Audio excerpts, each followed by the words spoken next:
বিদ্যুৎ আমাদের জীবনের জন্য কতটা গুরুত্বপূর্ণ আর বিদ্যুৎ ছাড়া একদিনও কি কল্পনা করা যায়। মনে করুন কোনো কারণে বিদ্যুৎ অনেক দীর্ঘ সময়ের জন্য চলে গিয়েছে, সপ্তাহ বা মাসখানেক পর আসতে পারে বা তার থেকেও বেশি। এই সময় কি কি ঘটতে পারে ভাবা যায়। মুভিতে এইরকমই নানা পরিস্থিতি একটি পরিবারের মাধ্যমে দেখানো হয়। আর এমন একটা গুরুত্বপূর্ণ বিষয় নিয়ে 2016 সালে জাপান এই সারভাইভাল ফ্যামিলি সিনেমাটি রিলিজ করে। সিনেমার শুরুতে আমাদের টোকিও শহর দেখানো হয়, যেখানে সবাই তাদের কাজে ব্যস্ত। এরপর আমাদের ইউসির পরিবারকে দেখানো হয়, আর তাদের পরিবারে 4 জন সদস্য রয়েছে, আর তারা সবাই যার যার কাজে ব্যস্ত। এখানে ইউসি প্রতিদিনের ন্যায় তার কাজ শেষে ক্লান্ত হয়ে বাড়িতে ফিরে। এখন সে তার পছন্দের টিভি শো দেখছে। তার 2টি সন্তান রয়েছে, বড় ছেলের নাম সুজুকি আর ছোট মেয়ের নাম ইউহি। তো ওরা সব সময় ফোন এবং ইলেকট্রনিক ডিভাইস নিয়ে ব্যস্ত থাকে। আর তাদের মায়ের নাম মিৎসুই, আর তিনি কিচেনে রান্না করছেন। তাদের পরিবারের অবস্থা দেখে বোঝা যায় তারা খুবই প্রযুক্তির উপর নির্ভর। আর সত্যি বলতে বর্তমানে প্রতিটি পরিবারে এই একই অবস্থা। তো এখানে আমরা ইউসির পরিবার দেখে বুঝে ফেলেছি এরা এক ছাদের নিচে বসবাস করলেও একে অপরের সাথে কথা বলার থেকে ফোনে আর টিভিতেই বেশি সময় দিয়ে থাকে। তারা কাছাকাছি থেকেও সবাই আলাদা। পরের দিন সকালে ইউসি ঘুম থেকে উঠে দেখে তার অফিসের সময় পার হয়ে গেছে, কারণ তার অ্যালার্ম ঘড়িটা বাজেনি। তাই এখন তার দ্রুত অফিসে যেতে হবে। আর এখন ঘড়িতে কয়টা বাজে তারা সেটাও দেখতে পায় না। আর অবাক করা ব্যাপার হলো তাদের আইপিএস গুলিও কাজ করছিল না। তাদের মেয়ে ইউহি দেখে তার ফোন বন্ধ হয়ে আছে। বলতে গেলে সকল ইলেকট্রনিক ডিভাইস একদম বন্ধ হয়ে গেছে, কোনো কিছুই কাজ করছিল না। এদিকে গরমে তাদের অবস্থা খুবই বিপন্ন, সবাই অস্থির হয়ে আছে। এরপর ইউসি বিদ্যুৎ অফিসে কল করার চেষ্টা করে, কিন্তু ফোনও কাজ করছিল না, কারণ এটাও তো বিদ্যুৎ দিয়েই চলে। যাই হোক, তারা সবাই তাদের নিজ নিজ কাজে বেরিয়ে পড়ে। ছেলে মেয়েরা স্কুলে যাবে আর তাদের বাবা যাবে অফিসে। তারা লিফটের কাছে এলে দেখা যায় সেখানে অনেক মানুষের ভিড়। তখন জানা যায় শুধু তাদের অ্যাপার্টমেন্টেই নয়, তাদের পুরো বিল্ডিংয়েই বিদ্যুৎ নেই। তখন তাদের সন্দেহ হয় শুধু এই বিল্ডিংয়েই নাকি পুরো শহরেই বিদ্যুৎ নেই। যাই হোক, এরপর তাদের কষ্ট করে সিঁড়িতেই নেমে আসতে হয়। ইউসি ইতিমধ্যে অনেক লেট করে ফেলেছে, তাই দ্রুত তার স্টেশনে পৌঁছতে হবে। কিন্তু স্টেশনে গিয়ে দেখে প্রচুর মানুষের ভিড়ে গাদাগাদি অবস্থা। তখন তারা জানে কোনো ট্রেনই তাদের গন্তব্য ছেড়ে আসতে পারেনি, কারণ বিদ্যুৎ ছাড়া তাদের কোনো ট্রেনই চলে না। তাই বিদ্যুৎ না আসা পর্যন্ত তারা কোনো ট্রেন সার্ভিস পাবে না। এদিকে ইউসির অফিসে যেতেই হবে, তাই সে বাসের জন্য বেরিয়ে পড়ে। কিন্তু বিদ্যুৎ না থাকায় ইলেকট্রনিক বাস ও চার্জার গাড়িও চলবে না। আর টোকিও শহরে এগুলোর পরিমাণই তো বেশি। এদিকে ইউসির ছেলে সাইকেল নিয়ে স্কুলে যাচ্ছিল। সে দেখে একটা গাড়িও চলছে না, সবাই তাদের কাজে পায়ে হেঁটেই যাচ্ছিল। এবং অনেক কোটিপতি লোক যাদের অনেক দামি দামি গাড়ি রয়েছে, তারা সুজুকির সাইকেল দেখে হিংসা করছিল, কারণ সাইকেলই এমন একটা বাহন যেটাতে করে চলা যাচ্ছে। এদিকে ইউসি কোন রকমে তার অফিসে চলে আসে, কিন্তু এখনো সমস্যা শেষ হয়নি, কারণ তাদের অফিসের যে অটোমেটিক দরজা রয়েছে সেটা কাজ করছে না। তাই তারা বাধ্য হয়ে সেখানকার দরজাটাই ভেঙে ফেলে। আর যখন তারা অফিসে প্রবেশ করে তারা দেখে অফিসের ভেতরে কোনো লাইট জ্বলছে না। এজন্য তারা জানালাগুলো খুলে দেয়। এদিকে ইউসির স্ত্রী মিৎসুই বাইরে এলে তার প্রতিবেশীরা বলে আজকে রাতের জন্য তারা মোমবাতি আনতে যাচ্ছে। তখন মিৎসুই মনে করে হয়তো একটু পর বিদ্যুৎ চলে আসবে, অকারণে মোমবাতি কেন কিনবো। কিন্তু এরপর সে তাদের সাথে যায়। সেখানে গিয়ে দেখে সব মানুষ অগ্রিম খাবার জিনিস কিনছে, আর যেমনটা আমরা করোনার লকডাউনের সময় দেখেছিলাম। তো এর জন্য সেও কিছু পানি এবং কিছু খাবার কিনে নেয়। এরপর সে যখন ক্যাশিয়ারের কাছে বিল দিতে আসে, সেখানে বলে তারা এখন শুধু ক্যাশ পেমেন্ট নিচ্ছে, কারণ বিদ্যুৎ না থাকায় কোনো পেমেন্ট মেশিন কাজ করছিল না। তাই এখন যাই কিনতে হবে তা নগদ টাকাতে কিনতে হবে। এদিকে ইউসির অফিসে সবাই কথা বলাবলি করছিল যে এটা কোনো সাধারণ পাওয়ার আউটরেজ নয়, হতে পারে অনেক বড় কোনো কারণ রয়েছে। আর তারা এটাও বুঝতে পারছে না যে এটা কোনো সরকারি সমস্যা না কি কারণ হচ্ছে কেউ জানতে পারছে না, কারণ ফোন, মিডিয়া এবং পেপার্স সবকিছুই অফ। তখন তাদের বস এসে বলে তোমরা সবাই বাড়িতে চলে যাও, আজ তোমাদের ছুটি। কারণ তারা সেখানে এমনিতেই বসেছিল, কোনো কাজও করছিল না, কারণ তাদের কম্পিউটার অফ। যাই হোক, এর পরের সিনের কথা শুনলে আপনাদের করোনার সময়ের কথা মনে পড়ে যাবে। যেমন করোনার সময় আমরা দেখেছিলাম মাস্ক এবং হ্যান্ড স্যানিটাইজারের দাম অনেক বেশি হয়ে গেছিল, আর এখানেও ঠিক এমনটাই হয়। ইউসি যখন অফিস থেকে বাইরে আসে সে দেখে সব মানুষ সাইকেল কিনছে, কারণ এখন কোনো গাড়ি বা মোটর সাইকেল চলছে না। আর তাই সেও একটা সাইকেল কেনার কথা ভাবে। কিন্তু যখন সে সাইকেলের দাম জিজ্ঞেস করে সে দাম শুনে অবাক হয়ে যায়, কারণ এই টাকা দিয়ে একটা গাড়ি কিনা যায়। কিন্তু তারপরও সে একটা সাইকেল কিনতে বাধ্য হয় এবং সাইকেল কিনে নেয়। এরপর সে বাড়িতে আসে। আর সারা বাড়ি অন্ধকার ছিল। আর তারা রাতে মোমবাতি জ্বালিয়ে ডিনার করে। এরপর তারা যার যার ঘরে যায় ঘুমানোর জন্য। কিন্তু আজকে তাদের কাছে না আছে ফোন, না আছে ইলেকট্রনিক ডিভাইস। এই জন্য তাদের কারো ঘুম আসে না। তো এই জন্য তারা বিরক্ত হয়ে তারা সবাই বারান্দায় চলে আসে এবং না জানি কত বছর পর এই পুরো পরিবার একসাথে সময় কাটাচ্ছে এবং এভাবে আকাশ দেখছে। তো যাই হোক, সবাই তখন ভাবছে যে কালকে সব ঠিক হয়ে যাবে, কিন্তু এভাবে 3 দিন কেটে যায়। তো এরপর ইউসি আবারও তার অফিসের উদ্দেশ্যে বেরিয়ে যায়। আর সেখানে তাদের বস তাদেরকে বলে, তোমরা চলে যাও, যেদিন বিদ্যুৎ আসবে সেদিন তোমরা অফিসে এসো। কিন্তু ইউসি বলে, আমরা যদি কাজ না করি আমাদের খরচ কে বহন করবে, আমরা থাকবো কিভাবে এখানে? তখন বস বলে, তোমাকে এখন তোমার পরিবারের সাথে সময় কাটানো উচিত, টাকার পিছনে দৌড়ানো উচিত নয়। আর এত বড় শহরে এভাবে তুমি থাকতে পারবে না, এটা সম্ভব নয়। আর কিছুদিনের মধ্যে এই শহরের যা সুযোগ সুবিধা রয়েছে সব বন্ধ হয়ে যাবে। জানি না ভবিষ্যতে কি কি হবে এই শহরে। যাই হোক, এটা বলে বস নিজে অফিস থেকে চলে যায়। এরপর ইউসি যখন বাড়িতে আসে সে দেখে তার বস পরিবারকে নিয়ে কোথায় যেন যাচ্ছে। তখন সে তার বসের থেকে জানতে চাইলে তার বস বলে তারা এই শহর ছেড়ে গ্রামে চলে যাচ্ছে, কারণ গ্রামে কোনো পানির অভাব দেখা দিবে না। সেখানে লাইট না থাকলেও হারিকেন বা মোমবাতি জ্বালিয়ে থাকা যাবে এবং খাদ্যের অভাবও হবে না। আর বর্তমানে শহরের যে অবস্থা, মানুষ পানির অভাবে প্রস্রাব পায়খানা ঠিকভাবে করতে পারছে না। যাই হোক, এদিকে আমরা দেখি ইউসির স্ত্রী পানি নেওয়ার জন্য একটা ওয়াটার ট্যাঙ্কের কাছে যায়, কিন্তু সেখানে পানি নিষ্কাশনের কোনো ব্যবস্থা নেই। তো বুঝতে পারছেন টোকিও মেন শহরে এখন কোন পর্যায়ে সমস্যা যেতে চলছে। এরপর আমরা দেখি জাপানের রাজধানী, দুনিয়ার সবচেয়ে ব্যস্ত একটা শহর, সেটা পুরো নীরব। রাস্তায় কোনো গাড়ি নেই, কোনো খাবারের দোকানে খাবার নেই, স্কুল কলেজ সব বন্ধ হয়ে গেছে।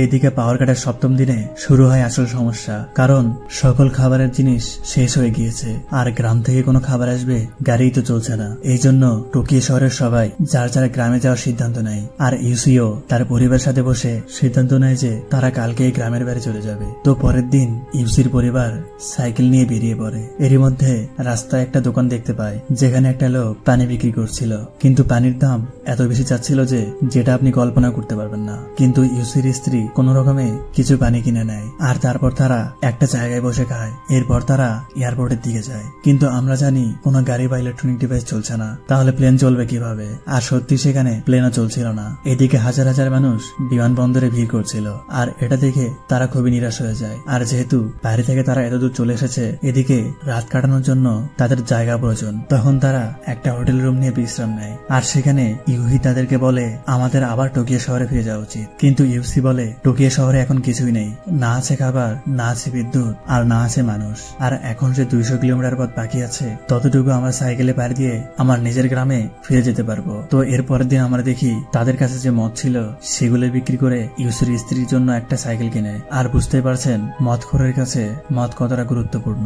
তো যাই হোক, অন্যদিকে ইউহি একটা বইয়ের দোকানে যায় এবং সেখান থেকে একটা ম্যাপ নেয়, যার সাহায্যে তারা শহর থেকে বের হতে পারবে। তো এরপর সবাই তাদের যাত্রায় বের হয়ে পড়ে। আর কিছুক্ষণ পর তারা হাইওয়েতে পৌঁছায়, কিন্তু অলরেডি সেখানে হাজারো মানুষ শহর থেকে গ্রামের দিকে যাচ্ছিল। তো এই দৃশ্য দেখে আপনার মনে পড়বে করোনার সেই সময়কার কথা, যখন আমাদের দেশে লকডাউন দেয় দীর্ঘ সময়ের জন্য। তখন শহরের যারা স্বল্প আয়ের মানুষ ছিল তারা কিন্তু ভয় পেয়ে গেছিল যে আমাদের কোনো ইনকাম থাকবে না, কিন্তু শহরে থাকলে আমাদের অনেক খরচ হয়ে যাবে, মানে হয় করোনায় মরতে হবে, নয়তো না খেয়ে মরবো। আর না খেয়ে মরার ডরে সবাই কিন্তু গ্রামের দিকে চলে আসছিল। তো এই দৃশ্যটা ঠিক সেই রকম। তো এভাবে তারা সামনে এগোয় এবং একটা জায়গায় গিয়ে তাঁবু লাগায় এবং কিছুক্ষণ বিশ্রাম নেয়। আর তখন তাদের কাছে একটা কাপল আসে, আর তারা ইউসির কাছে এতটুকু পানির জন্য ভিক্ষা চায়। কিন্তু ইউসি তাদের মিথ্যা বলে আমাদের কাছে একটা বোতল রয়েছে, কিন্তু ওদের কাছে অনেক পানি ছিল আর ওরা চাইলেই তাদেরকে সাহায্য করতে পারত। কিন্তু এমন একটা সিচুয়েশনে কেউ কাউকে সাহায্য করতে চাচ্ছে না, সবাই নিজের জীবন আগে বাঁচাতে যাচ্ছে। আর এই পয়েন্টটি আপনারা কিন্তু নোট করে রাখবেন, কারণ ইউসি এটা ভালো সিদ্ধান্ত নিয়েছে নাকি খারাপ সিদ্ধান্ত নিয়েছে এটা আপনারা একটু পরেই বুঝতে পারবেন। তো এরপর রাত হয়ে গেলে ওরা সেখানে ঘুমিয়ে যায়। তো এভাবে পুরো 17 দিন কেটে গেছিল। তো এরপর আমরা দেখি পুরো পরিবার একটা নদীর কিনারায় বিশ্রাম নিচ্ছে, কিন্তু এখানে তাদের সব পানির বোতল শেষ হয়ে যায়।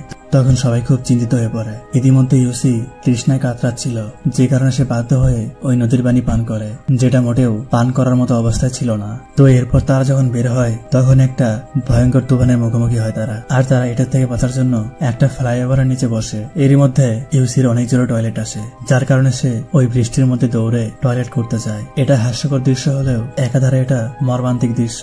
তো যাই হোক, এরপর যখন বৃষ্টি থামে তখন আমরা দেখতে পাই ওদের সব খাবার জিনিস, ওদের সব কাপড়, এমনকি সাইকেলের টায়ারও খারাপ হয়ে গিয়েছে। তখন ইউসি এসব দেখে কান্না করতে থাকে আর সে হতাশ হয়ে রাস্তায় শুয়ে পড়ে। এদিকে খাবার না থাকার কারণে ওরা একটা দোকানের সামনে থামে আর সেখানে সুজুকি আর ইউহি দোকানে যায় খাবার খোঁজার জন্য, কিন্তু সেখানে মানুষের আর কোনো খাবার নেই, শুধুমাত্র কুকুর বিড়ালের খাবার রয়েছে। মানুষের যে খাবারগুলো ছিল সেগুলো অলরেডি মানুষজন নিয়ে গিয়েছে। তখন ওরা বিড়ালের খাবার নিয়ে ফিরে আসে। এরপর ইউহি যখন বিড়ালের খাবার খেতে যায় তখন তার বমি হয়ে যায়, কিন্তু তাদের কাছে আর কোনো রাস্তাও নেই আর এগুলো খেয়েই তাদের সামনের দিকে এগোতে হবে, কারণ মানুষের খাবারে যত জিনিস রয়েছে সব জায়গা থেকে শেষ হয়ে গিয়েছে। তো এরপর তারা সেগুলো খেয়ে আবারও তাদের যাত্রা শুরু করে। তো এখন এভাবে যেতে যেতে পুরো 22 দিন হয়ে যায় আর রাস্তায় তারা কিছু ক্যাম্পার্স দেখতে পায়। ক্যাম্পার্স বলতে তারা ওদের মতো গ্রামের দিকে যাচ্ছিল আর এখানে তারা বিশ্রাম করছিল। তো ওদের কাছে অনেক ভালো ভালো খাবার ছিল।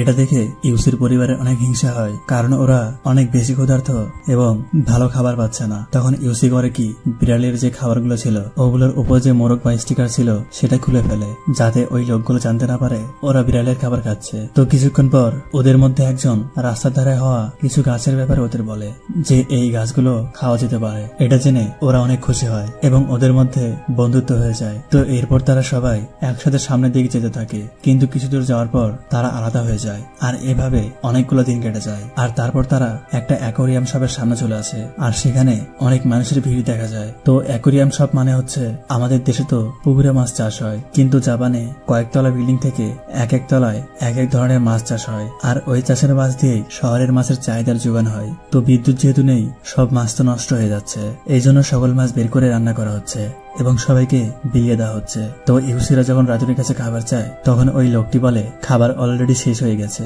আর তখন ইউসি ওই লোকটির পা ধরে ভিক্ষা চায়, কিন্তু লোকটি সেখান থেকে চলে যায়, ওকে একটুও খাবার দেয় না আর ওদের পেটে প্রচুর খিদা। তো এখন ইউসি বুঝতে পারে যে একটা পরিবারকে ও পানি দিয়ে সাহায্য করেনি আর আজকে ওদের পেটে ক্ষুধা, ওরাও সাহায্য পেল না।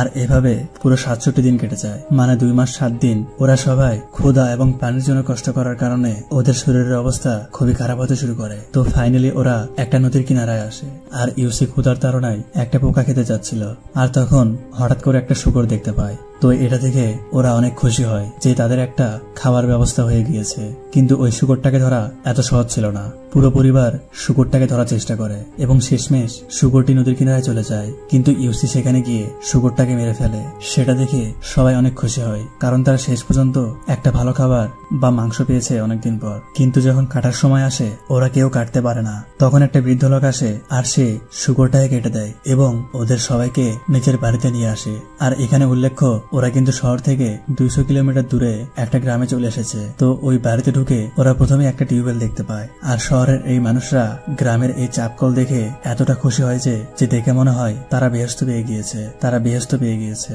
এবং ওরা পেট ভরে পানি পান করে। এবং এরপর ওই লোকটি পেট ভরে ওদের গ্রামের নর্মাল খাবার খাওয়ায় এবং ওরা অমূল্য রতনের মতো সেই খাবারগুলো উপভোগ করতে থাকে। তো অ্যাকচুয়ালি আমাদের যাদের মুখে স্বাদ নেই তারা যদি 3-4 দিন না খেয়ে মরিচ বাটা দিয়েও ভাত খায় তারপরও কিন্তু অনেক ভালো লাগবে।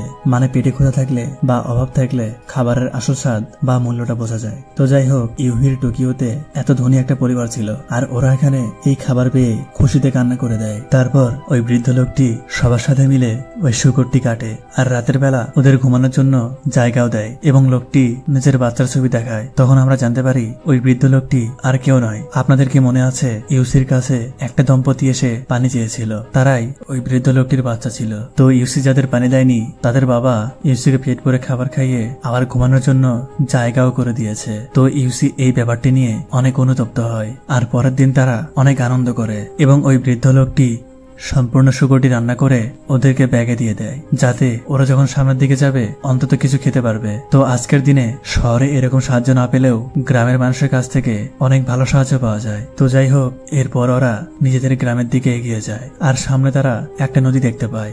আসলে সুজুকি ছেলেটি ম্যাপ দেখে ভুল রাস্তায় নিয়ে আসে। তো যাই হোক, এখন তাদের আর কোনো উপায় নেই, নদীটা কোনো না কোনো ভাবে পার হতেই হবে। তো ওরা সবাই মিলে একটা ভেলা বানায় আর তারপর তারা জিনিসপত্র ভেলায় রেখে নদী পার পার হচ্ছিল আর তখনই অনেক বৃষ্টি শুরু হয়। তো ওদেরকে ওপারে রেখে আসার পর ইউসি ও সুজুকি ওদের সাইকেলগুলো নেওয়ার জন্য আবার আসে, কিন্তু বৃষ্টির কারণে নদীর পানি এবং স্রোত অনেক বেড়ে যায়, যার ফলে সেখানে ইউসি ডুবতে থাকে। আর সুজুকি তার বাবাকে বাঁচানোর চেষ্টা করে, কিন্তু সাইকেলও পানির নিচে চলে যায় আর বাবাকেও বাঁচাতে পারে না। আর দেখতে দেখতে ওদের চোখের সামনেই ওদের বাবা পানির নিচে ডুবে যায়। তো এটা দেখে পুরো পরিবার কান্নায় ভেঙে পড়ে।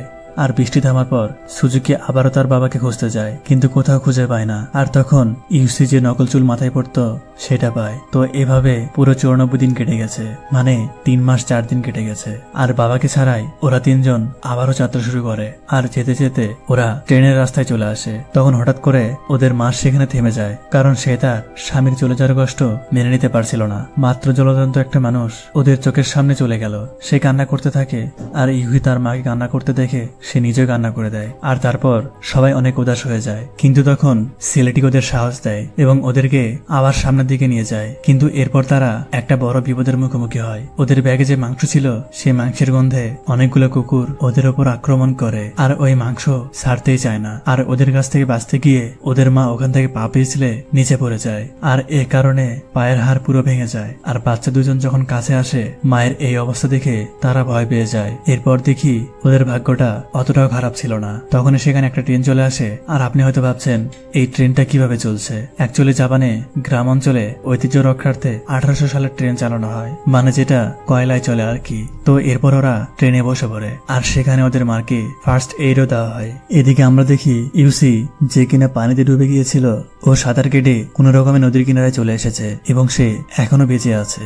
আর ও হেঁটে কোন রকমে একটা খেতে চলে আসে এবং একটা ট্রাক্টরের সাথে হেলান দিয়ে আরাম করতে থাকে। আর তখন সে দেখতে পায় সামনে দিয়ে একটা ট্রেন যাচ্ছে, আর ট্রেন দেখে সে তার কাছে থাকা ফ্লেয়ার গানটা চালায়। আর তখন মিচ্ছুই সেটা দেখতে পায়, আর সে বুঝে ফেলে ওইটাই ইউসি, কারণ সে জানতো ইউসির কাছে একটা ফ্লেয়ার গান রয়েছে। তো এরপর ওরা ট্রেন থামিয়ে দৌড়ে বাবার কাছে যায়। তারপর পুরো পরিবার আবারও একত্র হয়। আর সিনেমার এই পার্টটা পার্সোনালি আমার অনেক ভালো লেগেছে, মানে ওদের জন্য আমিও অনেক খুশি হয়েছি। তারপর ইউসির স্ত্রী মিচ্ছুই তাকে তার নকল চুলটা দেয়, যেটা সে অফিসে যাওয়ার জন্য পড়তো। কিন্তু ইউসি সেই চুলটি বাতাসে উড়িয়ে দেয়। মানে কর্পোরেট লাইফে পরিবারটি থাকতে কত কিছুই না করতে হয়, মানে এখন আর এটা দরকার নেই। শেষমেশ এত কষ্টের পর তারা ফাইনালি একেবারে সমুদ্র কিনারায় তাদের গ্রামে চলে আসে এবং সেখানে এসে ইউসির বাবার সাথে দেখা হয়, যে কিনা মাছ ধরছিল। এরপর দৃশ্যের পরিবর্তন হয়, আর আমরা জানতে পারি আজ পুরো 226 দিন কেটে গিয়েছে। আর শহরের সবাই এখন গ্রামে চলে এসেছে এবং গ্রামে তারা অ্যাডজাস্ট হয়ে গিয়েছে, মানে গ্রামের সকল কিছুর সাথে তারা মানিয়ে নিয়েছে এবং তারা অনেক খুশিতে বসবাস করছে। এখানে তারা তাজা সবজি খাচ্ছিল, যেটা শহরে কল্পনাও করা যায় না। তারা কোনো ফোন ব্যবহার করছিল না, কোনো ইন্টারনেট ছিল না, আর কোনো টিভিও ছিল না। মানুষের এন্টারটেইনমেন্ট করার জন্য এখন রয়েছে প্রকৃতি আর তাজা হাওয়া এবং আশেপাশের আপনজন। মানে আপনি যে এন্টারটেইনমেন্ট মোবাইলে পাচ্ছেন, এখন সেই এন্টারটেইনমেন্ট প্রকৃতি বা আপনার আশেপাশের মানুষের থেকে নিতে হচ্ছে। তো সবাই এখন খুব উৎফুল্ল এবং ভালো আছে। তো একদিন সবাই যখন ঘুমিয়েছিল, হঠাৎ করে ইউসি একটা অ্যালার্ম শব্দ শুনতে পায়, আর তারপর সেটার পিছু নেয় এবং গিয়ে দেখতে পায় একটা ঘড়ি থেকে শব্দ হচ্ছে, মানে এটা হঠাৎ করে ঠিক হয়ে গিয়েছে।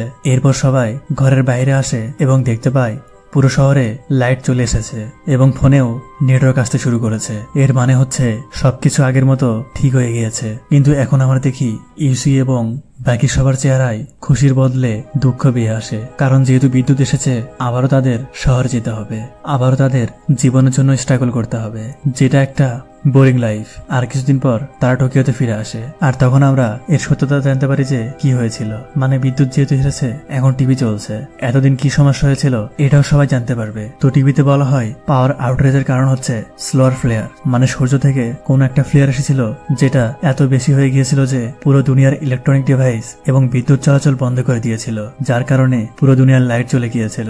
আর গত 3 বছরে সবকিছু বন্ধ থাকার কারণে সেটা ঠিক হয়ে গিয়েছে, আর এই জন্যই আবারও বিদ্যুৎ ফিরে এসেছে। তো এই শহরে আমাদেরকে আবারও ইউসির পরিবারকে দেখানো হয়, কিন্তু এবার আমরা একটু ভিন্নতা দেখি। তারা একে অপরের সাথে কথা বলছে এবং সময় দিচ্ছে, কারণ তারা নিজেরা নিজেদের প্রয়োজন বুঝতে পেরেছে যে পরিবার আর আশেপাশের মানুষ হচ্ছে বড় শক্তি। তো যাই হোক, এটা অনেক বোঝার মতো একটা সিনেমা ছিল, এবং এটা যে শুধুমাত্র জাপানের ইউসির পরিবারে হচ্ছে তা কিন্তু নয়। আমার নিজের পরিবার থেকে শুরু করে আমাদের আশেপাশের সবার পরিবারে কিন্তু এই মডার্ন টেকনোলজি চলে এসেছে। আমরা ফ্যামিলি মেম্বারসদের কাছ থেকে অনেক দূরে সরে গিয়েছি, আর দিনরাত 24 ঘন্টা একই ঘরে থাকছি, অথচ খাওয়া বাদে আমরা আমাদের কাউকে দরকার পড়ে না। আর আমার মনে হয় টেকনোলজি যতই এগিয়ে যাক, আমাদের নির্দিষ্ট একটা সময় রাখা উচিত আমাদের পরিবারের মানুষদের সাথে সময় দেওয়ার জন্য। আর এই বিদ্যুৎ বিভ্রাট পুরো জনজীবনকে থমকে দিয়েছিল ঠিকই, কিন্তু তার পাশাপাশি এও শিখিয়ে দিয়েছে যে কিভাবে প্রতিকূল পরিস্থিতিতে টিকে থাকতে হয়, কিভাবে একে অপরকে সাহায্য সহযোগিতা করতে হয়, পরিবারের প্রতি ভালোবাসাটা আসলে কতটা গুরুত্বপূর্ণ। আর সব থেকে বড় যে বিষয়টা বোঝাতে পেরেছে এই বিদ্যুতের গুরুত্ব আমাদের জীবনে কতটুকু। তাই বিদ্যুৎ অপচয় রোধ করুন।